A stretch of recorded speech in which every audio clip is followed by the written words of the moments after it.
Gostaria de compartilhar contigo uma palavra que eu acredito que vai ser colocada aí no Data Show. Isso. Sobre a importância de nós nos voltarmos para o Senhor. Então, se existe uma necessidade hoje da igreja, em termos gerais, é de se voltar para Deus. Escute, quando eu falo igreja, eu falo tanto de forma individual como de forma coletiva. Nós temos aprendido aqui que nós somos a igreja. Isso aqui é um local de reunião, isso aqui são paredes. Mas a igreja é onde tiver um servo de Deus ali, a Bíblia diz, onde tiver dois ou mais reunidos em meu nome, ali eu estarei. Mesmo que você esteja em um lugar, só você, mas o Espírito Santo está contigo, o Pai está contigo e o Filho está contigo, então ali já é a igreja. Então, um dos pilares da reforma protestante, a qual nós fazemos parte, é exatamente essa, que cada crente é um ministro. Então, nós somos igreja. E se tem uma coisa que esse texto que nós vamos estar projetando aí, pode até colocar, esse texto de Joel, Joel capítulo 2, verso 12, mesmo assentado, mas reverente ao Deus da palavra, Joel 2,12 diz assim, olha, ainda assim, agora mesmo diz o Senhor, convertei-vos a mim de todo o vosso coração, e isso com jejuns, com choro e com pranto. Verso 13, rasgai o vosso coração e não as vossas vestes. Então, se tem um tempo que é necessário essa palavra, é hoje. Por quê? Porque é um tempo que nós precisamos nos voltar para Deus. E nós temos que ter muito cuidado, porque mesmo não estando talvez 100% envolvido com as coisas seculares, como antes de março, antes da pandemia, houve um tempo aí que a maioria das pessoas estavam em isolamento.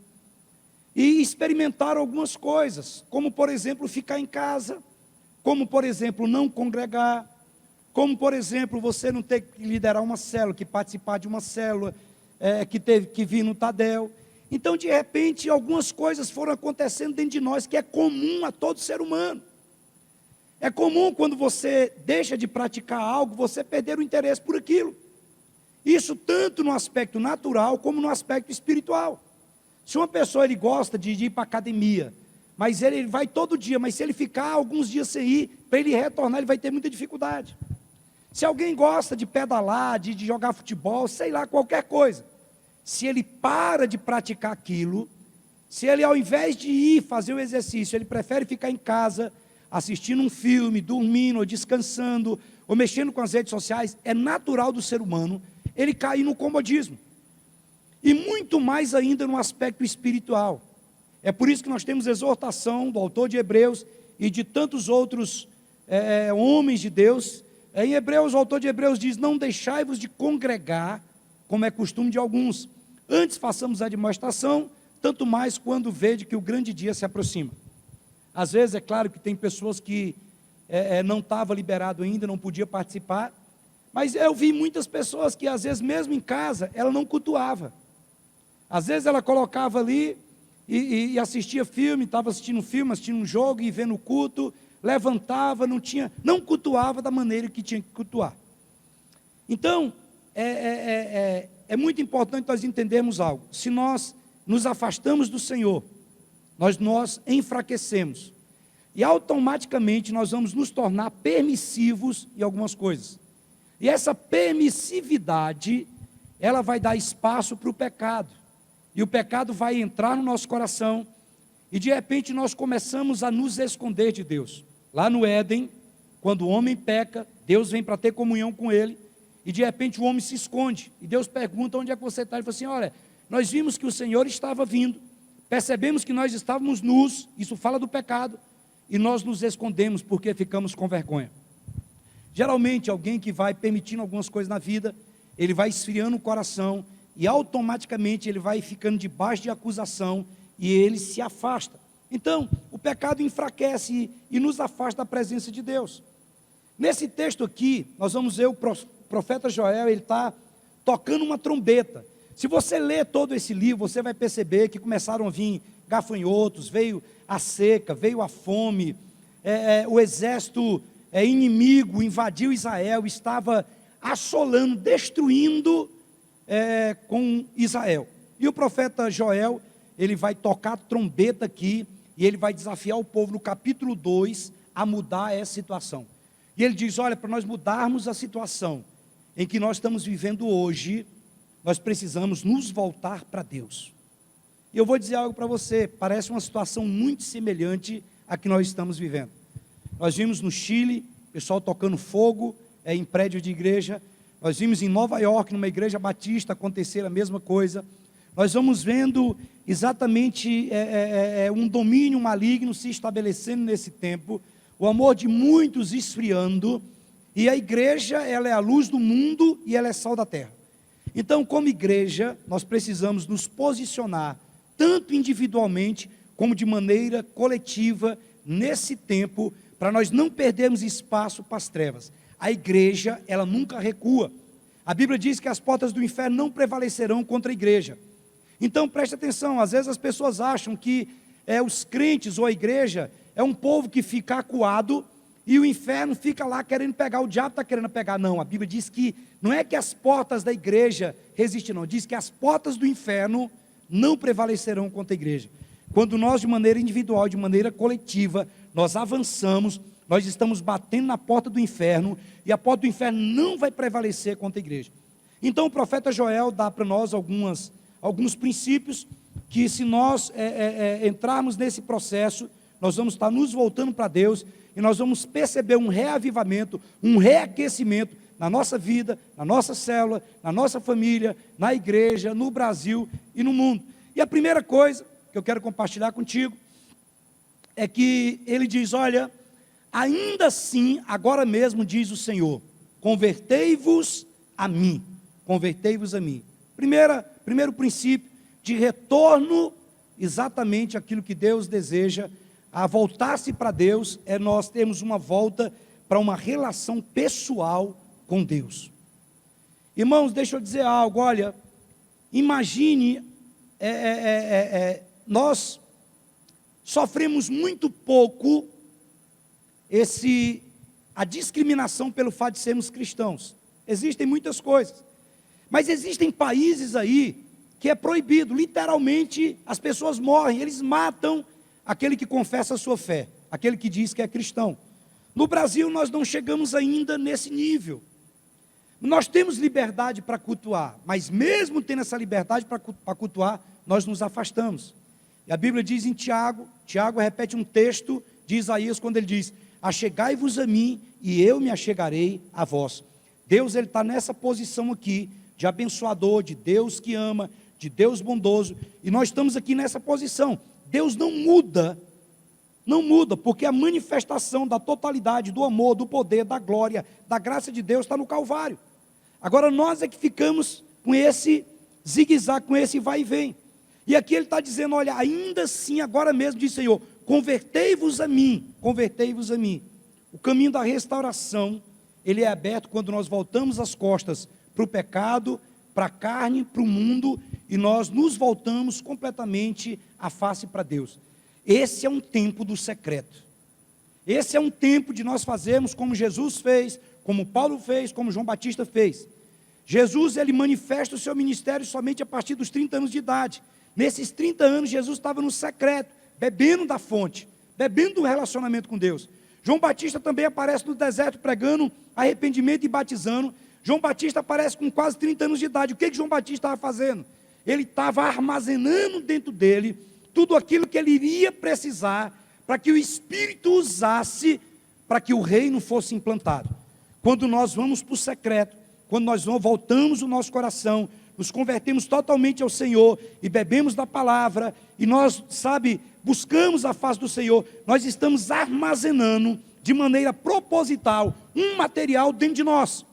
E na hora que for necessário, o Espírito Santo pega esse material e ele usa, seja para curar alguém, seja para trazer libertação para alguém, seja para liberar uma profecia, seja uma palavra profética, seja uma palavra de conhecimento, seja discernimento de espírito, seja variedade de línguas, seja interpretação de línguas, seja dons de milagre, seja dons de curar, seja o que for, porque nós colocamos isso dentro de nós. Então, o primeiro desafio é entendermos que a nossa prioridade é Deus. Nós fomos criados para glorificarmos a Ele e para desfrutarmos de comunhão com Ele, de intimidade com Ele. Então, a volta para Deus é o primeiro degrau na estrada da restauração. Voltarmos-nos para o Senhor. Segunda coisa que o texto vai falar, pode colocar, uma volta para Deus com sinceridade. Olha o que ele diz no mesmo texto. Ele diz, olha, ainda assim agora mesmo diz o Senhor, convertei-vos a mim de quê? De todo o vosso quê? De todo o vosso coração. Segunda coisa, nós precisamos retornar com sinceridade. Existe algo que é diferente, arrependimento de remorso. Às vezes tem pessoas que elas não se arrependem, elas não se voltam para Deus com sinceridade, elas têm só remorso daquilo que aconteceu. Mas aqui Joel está dizendo, olha, vocês precisam se converter completamente ao Senhor, e isso de todo o coração. Por quê? Porque muitas vezes nós fazemos promessas demais para Deus. Irmãos, depois de encontro, depois de congresso, depois de seminário, sabe, depois de um tempo de jejum, nós começamos a fazer alianças com Deus, e nós começamos a dizer para Deus aquilo que nós vamos fazer. Senhor, a partir de agora eu vou ler a palavra, a partir de agora eu vou orar, a partir de agora eu quero ser treinado para poder liderar, e nós começamos a manifestar isso. Mas rapidamente, passando uma semana, 2 semanas, as pessoas começam a esfriar, e começam a esquecer do compromisso assumido com Deus. Então, muitas vezes, os votos que nós fazemos com Deus, debaixo de lágrima, debaixo de uma unção, debaixo de um mover do Espírito, debaixo de quebrantamento, logo, logo nós esquecemos.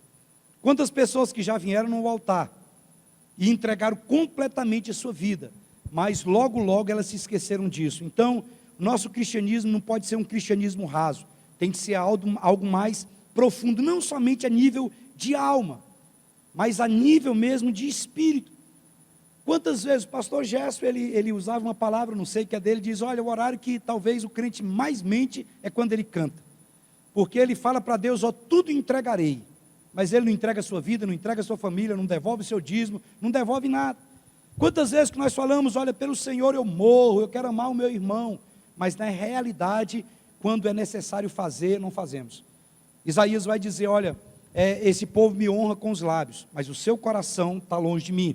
Então, se nós queremos experimentar essa restauração individual e de maneira coletiva, nós precisamos primeiro voltar para uma relação pessoal com Deus, que não depende de intermediário, que não depende de pastor, não depende de padre, não depende de apóstolo, não depende de apostila, não depende de nada. Eu tenho uma palavra, o Espírito está dentro de mim, eu vou invocar o Senhor, eu vou buscar ao Senhor, independente de ter culto, independente de ter célula, independente de ter vigília, independente de ter tadel, eu sei que eu tenho um compromisso com Deus. Presta atenção, a liberdade que as pessoas têm, revela o que está no coração. Ah, mas o fulano de tal vai voltar para a droga. Ah, o fulano de tal vai para a prostituição. Meu irmão, é Ele e Deus. A liberdade que o Senhor nos dá, revela aquilo que está no nosso coração. Então nós precisamos voltar para uma relação pessoal com o Senhor. Precisamos de uma volta para Deus com sinceridade. Algo mesmo assim que nós entendemos, porque nós temos percebido que as pessoas acham que estão fazendo favor a Deus em vir ao culto. Ah, eu vou fazer um favor para Jesus Cristo, eu vou aceitar Ele como Senhor e Salvador. Elas não entendem que é nós que necessitamos dEle, nós que precisamos dEle. Terceira coisa que nós aprendemos, que vai ser projetado aí, é que o desafio do Senhor é uma volta para Ele de maneira radical. Ele diz assim, olha, ainda assim, agora mesmo diz o Senhor, convertei-vos a mim de todo o vosso coração, e isso o quê? Com jejuns. E esse jejum aqui, ele fala da prática mesmo do jejum. Mas eu acredito que ele está falando mais de uma atitude radical. Por quê? Porque nós sabemos que o jejum, ele acelera processo. Quando alguém chega para Jesus e diz, olha, nós tentamos expulsar aqueles demônios, não conseguimos. Jesus disse, olha, tem casta que só se expele com oração e com jejum. Ou seja, a oração e o jejum é uma combinação explosiva. E quando alguém jejua em benefício de alguma coisa, ele está tomando uma atitude radical. Ele está abrindo mão de algo que ele gosta, de algo que ele faz todos os dias. Então, para nós voltarmos para o Senhor, nós temos que ser radical e dizer, Senhor, eu quero voltar àquele nível de comunhão que eu tinha contigo. Ou eu quero chegar num nível maior, eu quero avançar, mas para isso eu tenho que tomar uma atitude radical. Eu tenho que determinar, não sei se eu vou acordar de madrugada, se você vai acordar de madrugada, se você vai começar a orar no monte, se você vai ajoelhar, se você vai sair daqui, vai decidir que vai ler a Bíblia toda, de capa a capa, se você vai entrar no nível de jejum que você nunca fez, você vai abrir mão, tirar mão de coisas que você nunca tirou, porque você deseja voltar para o Senhor de maneira radical. Eu não sei, eu jogo a pergunta para você, mas qual foi a última vez que nós jejuamos para buscar ao Senhor? Eu não estou falando jejuando por causa do casamento, jejuando por causa da célula, jejuando porque eu tenho que fechar um negócio, não estou falando. Qual foi a última vez que nós jejuamos para dizer: Senhor, eu quero a tua presença? O que me interessa é a presença do Senhor. Eu não quero nada que está nas suas mãos, eu quero o seu coração, eu quero contemplar a sua face. Eu estou aqui jejuando porque eu quero desenvolver um nível de intimidade, de sensibilidade no espírito que só o Senhor pode dar. Isso é atitude radical. Sabe, nós não humilharmos diante do Senhor, buscarmos socorro e dizer: Senhor, em mim não há nada. Nós costumamos falar que quem jejua tem pressa, quem jejua, ele está ansioso para ver a intervenção de Deus. Quem jejua tem pressa em acertar a sua vida com Deus, muito mais do que saciar as necessidades do próprio corpo. Então, terceira coisa, uma volta radical é para Deus. A quarta coisa, quarto princípio que Joel nos ensina, é uma volta para Deus com quebrantamento. Quebrantamento. Primeira, uma volta para uma relação pessoal. Segundo, uma volta com sinceridade de todo o coração. Terceiro, uma volta radical. É você chegar e dizer: olha, a partir de hoje, eu decido que eu vou andar assim, eu decido que eu vou viver assim. Chega dessa vida, sabe, essa vida sofrida, dessa vida desgastada, eu quero mais do Senhor. E a quarta coisa, uma volta com quebrantamento. Olha o que ele diz. Ele diz: olha, ainda assim agora mesmo, diz o Senhor, convertei-vos a mim de todo o vosso coração, e isso com jejuns. E ele diz assim: e com choro e com pranto. Com choro e com pranto. A Bíblia diz que Deus não resiste a um coração quebrantado. Irmãos, não resiste. Eu costumo falar, isso eu já ouvi de alguém, não lembro quem, que diz: olha, olhos secos, coração endurecido. Quando nós perdemos a capacidade de nos quebrantar diante, sabe, das mazelas, quando nós paramos de chorar diante daquilo que está errado, quando nós paramos de chorar pelos nossos próprios pecados, quando nós paramos de chorar por aquilo que nós estamos presenciando na nossa sociedade, alguma coisa está errada. Nós começamos a anestesiar a nossa mente e o nosso coração, e já não me importo mais com a dor do meu irmão, eu já não me importo com a necessidade da minha irmã, eu já não me importo com tantas pessoas que estão morrendo, com tantas pessoas que estão sofrendo, com tantos casamentos que estão sendo destruídos, com tantos abortos que estão acontecendo, com tantas pessoas perdidas. Por quê? Porque eu não tenho mais esse quebrantamento. Eu tenho percebido que se nós não tomarmos cuidado, nós vamos andar com os olhos enxutos demais. Sabe o que eu tenho presenciado, irmãos? Que muitas pessoas, homens e mulheres de Deus, que outrora eles tinham seus olhos encharcados, porque viam a necessidade do implantar do reino, agora desperdiçam as suas lágrimas por causa dos seus próprios problemas, por causa dos alvos que não foram estabelecidos. Muitas vezes nós estamos chorando e as nossas lágrimas estão derramando, simplesmente porque nós estamos sendo vítima de alguma coisa, simplesmente porque nós estamos precisando alcançar alguma coisa, simplesmente porque nós estamos gastando as nossas lágrimas com aquilo que é terreno, que não tem nada a ver com a eternidade. E o que move o nosso coração é a eternidade. Nós somos movidos pela eternidade. Nós já não choramos mais porque Deus não se manifesta. Nós já não choramos mais porque as pessoas não estão convertendo. Nós já não choramos mais porque as pessoas estão separando, porque vidas estão sendo destruídas. Não. Mas nós fazemos questão, talvez de maneira inconsciente, de chorar por coisas que não tem nada a ver. E às vezes nós choramos e logo depois nós estamos rindo.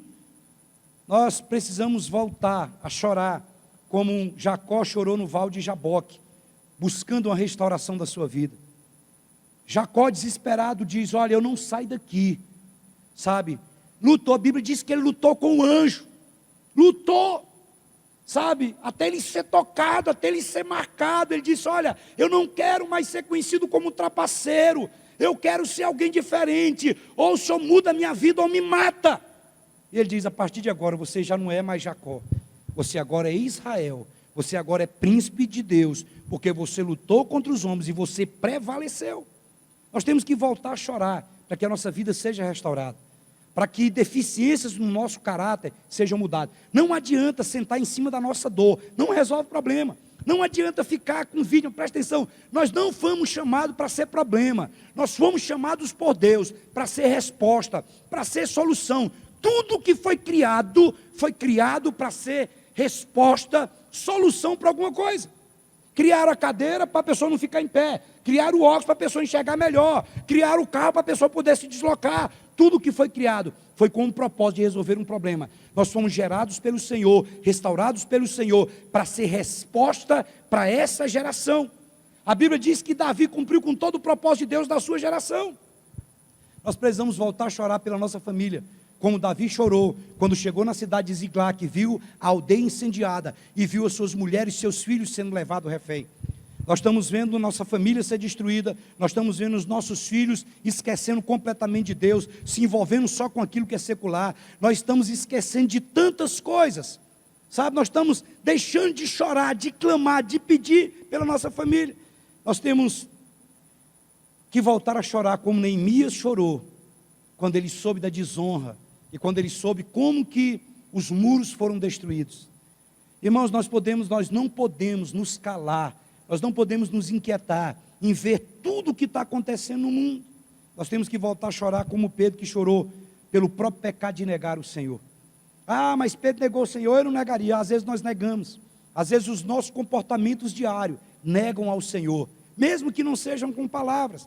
Nós precisamos voltar a Deus com quebrantamento. Quinto e último, nós precisamos de uma volta urgente para Deus. O texto diz aí, olha, no começo, ainda assim, agora mesmo. Agora mesmo. Uma volta urgente. Se nós queremos ver realmente Deus fazer na nossa vida, nós precisamos ter esse senso de urgência. Por quê? Porque as coisas estão acontecendo de maneira muito rápida. As coisas estão acontecendo de maneira assim muito acelerada. E nós não podemos ser pessoas passivas, esperando a destruição chegar, esperando o mal nos pegar. Não, de maneira alguma. É uma volta agora. O tempo de nós nos voltarmos para o Senhor é agora. O tempo de nós renovarmos a aliança com o Senhor é hoje. É agora. É você sair daqui e dizer: Senhor, eu quero te buscar mais. Eu quero fazer aquilo que eu não fiz. Sabe, eu quero avançar. Eu não sei quanto tempo eu tenho para frente, mas enquanto eu viver, eu quero viver para a implantação do reino de Deus. Por quê? Porque tem muita gente que está adiando isso.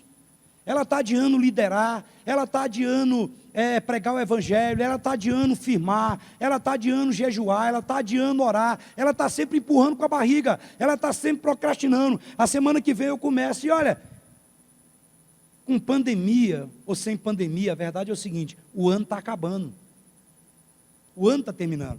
Então o desafio para voltar o nosso coração completamente para o Senhor não é amanhã, não é a semana que vem, não é o ano que vem, é agora. Agora é o tempo da graça, agora é o tempo da visitação de Deus, agora é o tempo aceitável. O acerto com o Senhor é agora, é urgente.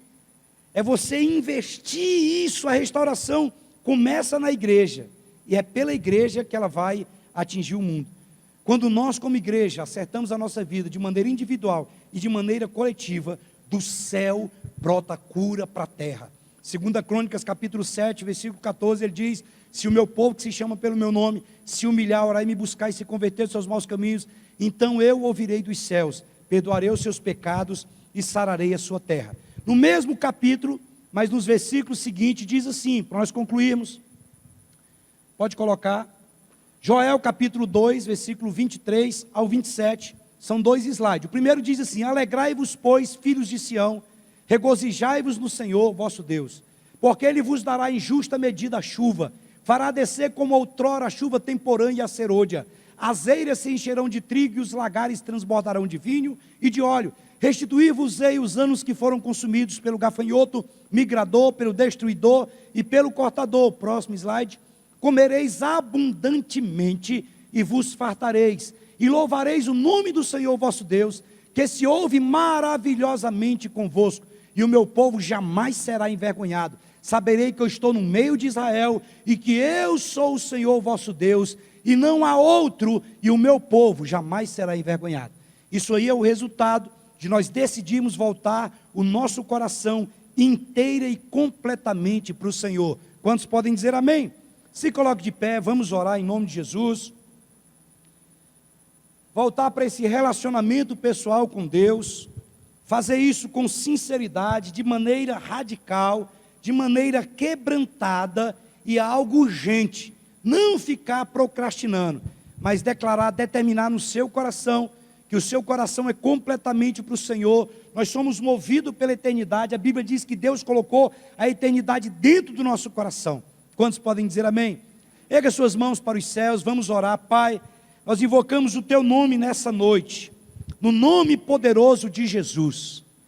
Senhor, nós queremos restauração plena e completa das nossas vidas. Deus, a tua palavra diz que quando cordéis de morte nos cercarem, quando angústias do inferno de nós se apoderarem, nós vamos invocar o teu nome e nós veremos o livramento do Senhor para com a nossa vida. Nós queremos, ó Deus, voltar, Pai amado, à intimidade contigo, voltar a um relacionamento pessoal com o Senhor, a simplicidade de ler as Escrituras, de ouvir do teu Espírito, ó Deus, de ser humilde para ler, mesmo que seja pouco, para orar, nem que seja por poucos minutos, mas voltar a desenvolver esse tempo devocional com o Senhor. E nós queremos fazer isso com toda a sinceridade do nosso coração.